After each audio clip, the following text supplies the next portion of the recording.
Առաջին լրատվականը շարունակում է աշխատանքը, տաղավարում Արթուր Աղաբեկյանն է, բարև ձեզ, այս պահին հյուրընկալել եմ Իրավունքի Եվրոպա միավորում հասարակական կազմակերպության նախագահ Լուսինե Հակոբյանին, բարև ձեզ։ Բարև ձեզ։ Տիկին Հակոբյան, դուք մասնակցում եք վերջին օրերին Հայաստանում ՄԱԿ-ի գրասենյակի առջև ծավալվող իրադարձություններին, ակցիաներին, կխնդրեմ, որպեսզի մանրամասնեք, ում հետ եք հանդիպել, ինչ պահանջ եք ներկայացրել, համեցեք։ Ես մի շարք գործիչների հետ միասին, հիմնականում այդ շոու բիզնեսի գործիչներ, երիտասարդություն եւ այլն, գնացել ենք քաղաքահասարակության սեպտեմբերի 28-ից տարբեր կազմակերպություններ հղած հայտարարությունների, նամակների հետևից, այսպես ասած, 28-ից սկսած հենց ամսի 27-ին եղավ Ադրբեջանը թուրքական հարձակումը, 28-ից եւ այդ մի շարք հասարակական կազմակերպություններ հայտարարություններ տարածեցին, ես ինքս նամակներ եմ հղել տարբեր կառույցների եւ այստեղի դեսպանատներ եւ եվրոպական կառույցներ, նաեւ ՄԱԿ-ին ուղղված հատուկ հայտարարություն էինք ընդունել մենք հոկտեմբերի 15-ին, դրանից հետո էլի իրավապաշտպան կազմակերպություններին էինք հայտարարություններ ուղարկել, որտեղ արձանագրել ենք այն ամենը, ինչ տեղի ունենում Հայաստանում եւ Արցախում ադրբեջանա-թուրքական ագրեսիայի արդյունքում եւ այդ փաստերը բազմաթիվ են եւ քաղաքացիական զոհերը, որոնց թիվը արդեն 36-ն է, ըստ Արցախի օմբուդսմենի վերջին տվյալների ունենք 100-ից ավելի վիրավորներ, մոտ 10,000-ի հասնող ենթակառուցվածքների վնասումներ եւ ոչնչացումներ, այդ թվում մանկապարտեզներ, հոսպիտալներ, դպրոցներ, զանազան բուժհաստատություններ եւ այլն, եւ հրթիռակոծվել էր Շուշիի Սուրբ Ղազանչեցոց եկեղեցին, կան արդեն անհերքելի փաստեր, այդ թվում արձանագրված միջազգային լրագրողների կողմից, առայն որ ադրբեջանա-թուրքական ուժերը ներգրավում են վարձկան ահաբեկիչների Սիրիայից, Լիբիայից, Պակիստանից եւ այլ վայրերից եւ ըստ էության տարածաշրջանը դարձնում են ահաբեկչության թատերաբեմ, կան փաստեր այն մասին, որ ադրբեջանա-թուրքական ուժերը հատուկ թիրախավորում են լրագրողներին եւ արդյունքում հիշում ենք ինչպես Le Monde-ի երկու լրագրողներ վիրավորում ստացան այդ օրերին, ուրեմն խաղաղ բնակավայրերի հրթիռակոծումների արդյունքում, բայց եւ հաշվի առնելով այն հանգամանքը, որ այսպես մի քանի անգամ Ալիևի կողմից հնչել են նախազգուշացումներ այն մասին, որ իրենք չեն կարող ապահովել հայկական կողմով Ղարաբաղ հասած լրատվամիջոցների, լրագրողների անվտանգությունը, ակնհայտ է, որ այսպես թիրախավորվում են հենց լրատվամիջոցները եւ նպատակը մեկն է, որպեսզի կանխարգելվի նրանց կողմից ճշմարտության բարձրաձայնումը, որպեսզի նրանք ճիշտը չհասցնեն աշխարհին եւ կան փաստեր այն մասին, թե ինչպիսի գազանությունների են ենթարկվում քաղաքացիական անձինք այն քաղաքներում, որտեղ թեկուզ եւ ժամանակավորապես այդ ահաբեկչական ուժերը հայտնվում են, մասնավորապես Հադրութի վերջին դեպքերն են հայտնի, այդ մասին կան նաև լուսանկարներ, նաև կան փաստեր այն մասին, որ տեղի են ունենում անմարդկային վերաբերմունք, նաև հայկական կողմից այսպես ռազմագերու կարգավիճակում հայտնվող անձանց նկատմամբ եւ այդ փաստերը այսպես այդ պրակտիկան եւ վարքագիծը չի փոխվում Ռամիլ Սաֆարովի այսպես կողմից գործադրած այդ կատարած հանցագործությունից ի վեր այդ ձեռագիրը նույնն է եւ ակնհայտ է որ այդ փաստերը նաեւ արձանագրված են ես այս վերջին փաստերի մասին չեմ խոսում բայց որ այդ անմարդկային վերաբերմունքը հայերի նկատմամբ հատուկ պրակտիկա է դա արձանագրված է մարդու իրավունքների եվրոպական դատարանի վճիռներով արդեն իսկ կան տարբեր միջազգային զեկույցներ այդ թվում էգրի զեկույցները այն մասին որ Ադրբեջանում ուրեմն տարածված է եւ այսպես պետական քաղաքականության մակարդակով իրականացվում է հայատյացություն այդ բոլոր փաստերը այսպես արտացոլված էին տարբեր հայտարարություններում նամակագրության մեջ որ մենք հղել ենք տարբեր մարմինների այդ թվում ՄԱԿ-ին Եվ փոխարենը մենք տեսնում ենք խիստ անհամարժեք արձագանք այդ բոլոր կառույցների կողմից, այդ թվում ՄԱԿ-ի, տեսնում ենք, որ մինչ ՄԱԿ-ի Ադրբեջանում գտնվող ներկայացուցիչները բավական ակտիվ են, Twitter-յան պոստեր են անում, այսպես այցելում են Գյանջա եւ այլն, միևնույն ժամանակ այստեղից մենք ակտիվություն չենք տեսնում եւ այն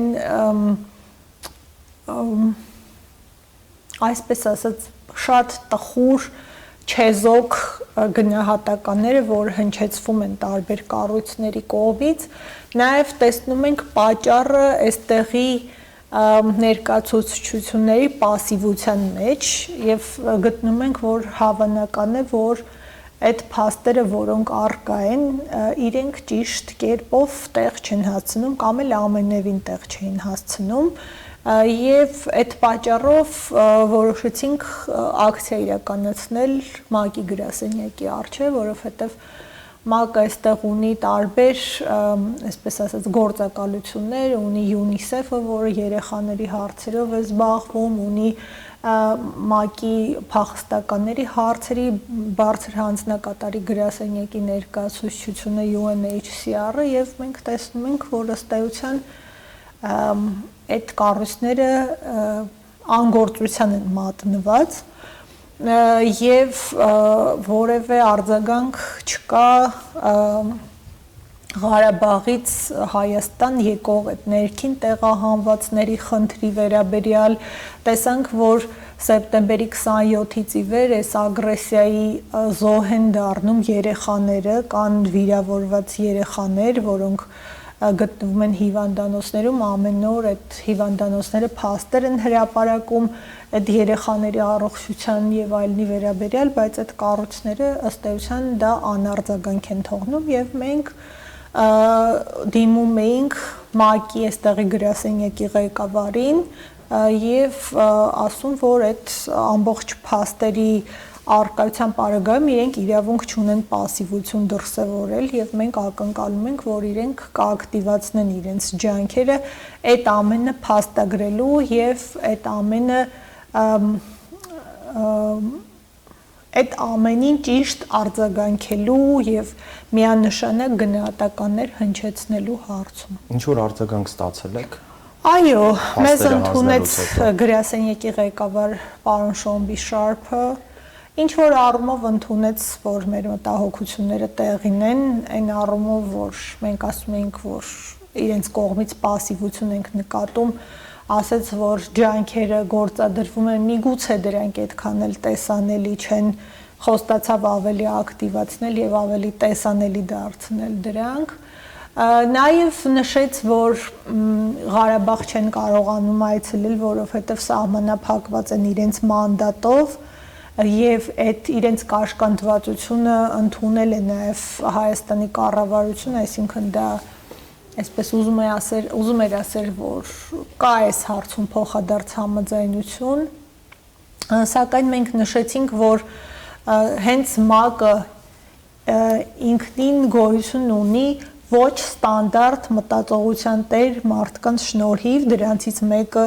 Ամերիկուհի Էլինոր Ռուզվելտն էր, որի շնորհիվ էլ հենց այդ կառույցը այսօր գոյություն ունի եւ մենք ակնկալում ենք, որ այդ կառույցի այսօրվա գործիչները եւս կդրսևորեն ոչ ստանդարտ մտածողություն եւ կգտնեն լուծումներ եւ եղանակներ Ղարաբաղ այցելելու եւ այնտեղ կատարվածը փաստագրելու եւ դրան պատշաճ արձագանք տալու ուղղությամբ։ Տիկին Հակոբյան, պատերազմը բացահայտեց իրական պատկերացումները եվրոպական արժեքների, մեր բարեկամների նկատմամբ եւ ինչ մենք հասկացանք, փաստորեն մենք Եվրոպայի հետաքրքրությունների տիրույթից դուրս ենք։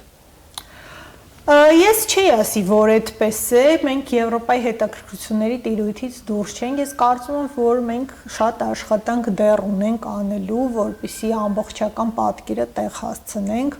բացի ռազմաճակատում տեղի ունեցողից,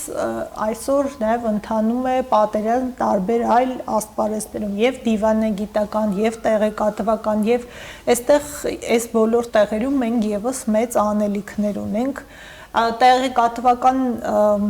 ասպարեզը գիտեք ինչպիսի մանիպուլյացիաներով եւ ինչպիսի կեղծիքներով է հեղեղված եւ տեսնում ենք թե ինչպես է ադրբեջանա-թուրքական այսպես ղեկավարությունը լծված պատմությունը կեղծելու գործին եւ ամեն ինչ այսպես թարս ու շիտակ ներկայացնելու, սևը սպիտակ ներկայացնելու եւ այդ ամենը շտկելու եւ ճիշտ պատկերը մարդկանց հասցնելու, որպեսզի այդ ամեն ինչը չդառնա տեղեկատվական աղմուկ, այսպես չեզոք դիտորդի համար, դա ճիշտն ասած մեծ հմտություններ է պահանջում եւ այս ոլորտներում մենք անելիքներ ունենք։ Իհարկե կան տնտեսական, ֆինանսական շահեր, դրանք անհերքելի են, տարբեր պետություններ ունեն տարբեր ֆինանսատնտեսական շահեր մեր այդ երկու սիրելի հարևանների հետ կապված, բայց կարծում եմ, որ ի վերջո համամարտկային արժեքները պետք է գերակայեն եւ ամեն պետություն եւ պետության ղեկավարություն ի վերջո պետք է ընտրություն կատարի ինքը այն պետությունը, որը հռչակված է եվրոպական ընտանիքի անդամ, եվրոպական արժեքներ կրող կամ ասենք ոչ եվրոպական համամարտկային արժեքներ կրող այդ պետությունը իրոք կրում է այդ արժեքները, թե ոչ այդ ղեկավարությունը արդեն պետքա կատարի այդ ընտրությունը։ 24 օրը բավական չէր արդեն այդ ընտրության մասին պատկերացում կազմելու համար։ Մենք այդ համամարտկային ձեր նշած արժեքներին միացել ենք այդ եվրոպական կառույցներին, որոնք կրում են այդ համամարտկային արժեքները, որպեսզի կիսենք այդ արժեքները նրանց հետ։ Բայց այսօր Ադրբեջանը, Թուրքիան եւ ահաբեկիչները, ինչպես նշեցիք, այսօր փորձում են ոտնահարել եւ ոչնչացնել այդ արժեքները։ Իսկ այդ նույն արժեքները կրող կառույցները անտարբեր են, լուռ։ Նայեք, 24 օրը բավական մեծ ժամանակ է, բայց միգուցե այդքան էլ բավական չէ, որպեսզի մեր խոսքը կարողանանք տեղ հասցնենք։ Նշանակում է մենք պետքա կրկնապատկենք մեր ջանքերը։ Այնպես չի, որ այդ աշխատանքը անարդյունավետ է։ Պետություններ կան, որ իրենք շատ հստակ են արդեն կողմնորոշվել, պետություններ կան, որ տատանվում են, պետություններ կան, որտեղ հստակորեն գերակայում են տնտեսական շահեր, օրինակ Մեծ Բրիտանիան հստակորեն արտահայտվում է, որ այսպես Թուրքիան իրենց առանցքային դաշնակիցն է եւ այլն, միևնույն ժամանակ կան պետություններ, որոնք բավական հստակ դիրքորոշում ունեն եւ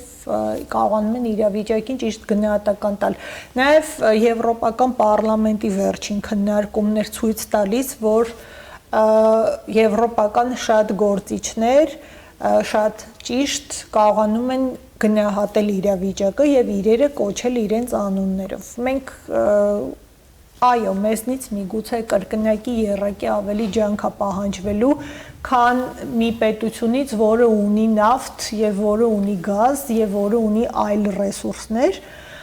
եւ որի հետ տարբեր պետություններ ունեն փոխադարձ տնտեսական շահեր, բայց ի վերջո մենք կարողանալու ենք դա անել։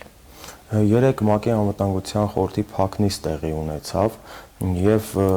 վերջում կրակի դադարեցման մասով կրկին հայտարարություն տարածվեց, ավելին պետք էր սպասել այս նիստից։ Իհարկե ավելին էր պետք սպասել, հաշվի առնելով այն, որ արդեն բավական ինֆորմացիա կա ճիշտ կողմնորոշվելու համար, բայց նաև այդ մեր ակցիան դրան էր ուղղված, որ ասում էինք, որ միգուցե ձեր պասիվությունն է պատճառը, որ այսպես անընդհատ չեզոք եւ հավասարեցնող գնահատականներ են հնչում, միգուցե պետք է ակտիվացնել այդ ջանքերը։ Համենայն դեպս մենք փորձում ենք, մենք եւս ջանք ենք գործադրում այդ ուղղությամբ, ես վստահ եմ իշխանությունը եւս ջանքեր գործադրում է եւ այդ ջանքերը պետք է լինեն հետեւողական, մենք երեք նշեցինք, որ դա մեր առաջին ու վերջին ակցիան չի լինելու, որ մենք հետեւելու ենք, տեսնենք իրենց գնահատականները ինչպիսին են, արդյոք փոփոխության ենթարկվում են թե ոչ եւ ասացինք, որ երեք էլ լրագրողների հետ այսպես ճեպազրույցի ժամանակ հայտարարեցինք, որ ՄԱԿ-ը միակ կառույցը չի լինելու, որտեղ մենք գնալու ենք, այդ բոլոր կառույցներն էլ, եթե տեսնենք, որ գնահատականները հստակ չեն, գնահատականները միանշանակ չեն, մենք գնալու ենք եւ պահանջենք, որպեսզի այդ գնահատականները շտկվեն։ Տիկին Հակոբյան, միգուցե հայկական կողմը ավելի փխրուն, ավելի մեղմ գործողությունների է դիմում, դրա համար է պատասխանը նրանց կողմից այդպիսին լինում։ Միգուցե անհրաժեշտ է ավելի կոշտ քաղաքականություն վարել եվրոպական այս կառույցների նկատմամբ։ Դե կոշտ ասելով ինչ պետք է մենք հասկանանք, ինչ պետք է անի կառավարությունը։ Կառավարությունը բավական ակտիվ է, տեսնելով, տեսնում ենք, որ մարդու իրավունքների եվրոպական դատարան դիմեցին 2 անգամ, այնտեղից այդ բավական բարենպաստ որոշումներ ստացվեցին, հատկապես երկրորդը, որը այսպես ճանաչեց նաև Թուրքիայի ներգրավումը, տեսանք, թե ինչպես Թուրքիան դրանից հետո դիմեց եվրոպական դատարան եւ փորձեց այդ որոշումը փոխել, բայց մերժում ստացավ եւ դա էլ էր միանշանակ կարծում եմ, որ աշխատանք կատարվում է, պետք է այդ աշխատանքը լինի ավելի հետևողական, ավելի ինտենսիվ, այսպես օրն ու բուն մենք բոլորս միասին պետք է աշխատենք եւ այդ մարդկանց ճիշտ իրազեկելու եւ այդ կառույցների զանազան աշխատողներին այսպես հասկացնելու, որ գիտեք Հայաստանը շատ գեղեցիկ է, աշնանը արևն էլ լավն է, բայց պետք է այսպես սրճարաններից, ձեր գրասենյակներից դուրս գաք եւ մի քիչ ավելի շատ աշխատեք։ Այսօրերին հանդիպած կլինեք, շատերը խոսում էին, որ Հայաստանում գործող եվրոպական կառույցների հայաստանցի աշխատակիցները պետք է ավելի ակտիվ գործողությունների դիմեն։ Այ ինչ կարող են նրանք անել։ Երեք ՄԱԿ-ի գրասենյակի ղեկավարն էլ այդ մտավախությունն արտահայտեց, մտահոգությունը, որ թիրախավորվում են այդ կառույցների, ինքը խոսում էր ՄԱԿ-ի հայաստանյան կազմի մասին, ես կարծում եմ, որ ՄԱԿ-ի եւ մնացած կառույցների այսպես հայ կազմը իրենք հայ են ի վերջո, իրենք պարզ է, որ մեր պետության համար ամեն ջանք է գործադրում են, ամեն կերպ էլ պայքարում են, ես չեմ կարծում, որ խնդիրն իրենք են։ Խնդիրը այդ տարբեր գրասենյակների միգուցե ղեկավարների ազգությունն է, որտեվ դրանք ի վերջո դեր են խաղում եւ եթե իրենց հենց թեկուզ ազգությունը ինչ որ հարցում խոչընդոտ է, որ իրենք կարողանան այսպես օբյեկտիվ գնահատեն, ապա պետք է ընդունեն, որ կա շահերի բախում եւ հրաժարական տան գնան այլ տեղ, այլ ոչ թե մնան եւ այսպես իրենց գործը չկատարեն ըստ էության։ Այնինչ կատարվում է այսօր, խոսքը փաստերի հավաքագրման մասին է։ Դրանք հետո մեզ որքանով են օգնելու Թուրքիայի եւ Ադրբեջանի դեմ որպես ագրեսոր երկիր հայց ներկայացնելու միջազգային ատյաններ։ Դրանք մեզ իհարկե շատ կարևոր են, այո, եւ պետք է այդ փաստահավաք աշխատանքը հավուր պատշաճ իրականացնել, պետք է լուրջ թիմեր ունենալ, դա այսպես մի խմբի բան չի, որ այսպես մի խումբ ինչ որ իրավաբանները հավաքես եւ ասես պետք է մի քիչ ավելի մասշտաբային նայել եւ փորձել համազգային ներուժը էլի օգտագործել այդ փաստահավաք առաքելությունը հավուր պատշաճ իրականացնել եւ ըստ էության բոլոր ատյաններ եւ եվրոպական կառույցներին եւ ՄԱԿ-ին եւ միջազգային դատարաններին դիմել եւ ներկայացնել փաստերը ու ըստ կառույցի համապատասխան պահանջները։ Հայկական դիվանագիտական կորպուսի աշխատանքը որքանով որ ձեզ ծանոթ է կամ որքանով որ դուք տեղյակ եք այդ աշխատանքին, արդյոք այս օրերի մասին է խոսքը, ձեզ բավարարում են։ Ես հասկանում եմ, որ շատ ջանքեր են գործադրվում, բայց ես կուզենայի մի քիչ ավելի ես կուզենայի մեր արտգործ նախարարը մի քիչ այլ իմիջ պրոյեկտեր աշխարհին։ Ես տեսնում եմ չեմ ուզում ասել մեկին, որի խոսքը շատ արժանահավատ չի հնչում, բայց ես կուզենայի տեսնել մեկին, որը կարողանար ավելի համոզել աշխարհին։ Ես չեմ տեսնում, որ Զոհրաբ Մնացականյանը այն մարդն է, որ կարողանում է աշխարհին համոզել։ Ես կարծում եմ մի քիչ այլ հատկություններ են պետք եւ այլ իմիջ է պետք պրոյեկտել աշխարհին։ Շնորհակալ եմ զրույցի համար։ Ես եմ շնորհակալ։ Դեպի հաղթանակ, Տիկին Հակոբյան։ Անշուշտ։ Հաղթելու ենք։ Սիրելի ռուսայտողներ, հիշեցնեմ զրուցում էի Իրավունքի Եվրոպա միավորում հասարակական կազմակերպության նախագահ Լուսինե Հակոբյանի հետ։ Հետևեք մեր եթերին, կհանդիպենք առայժմ։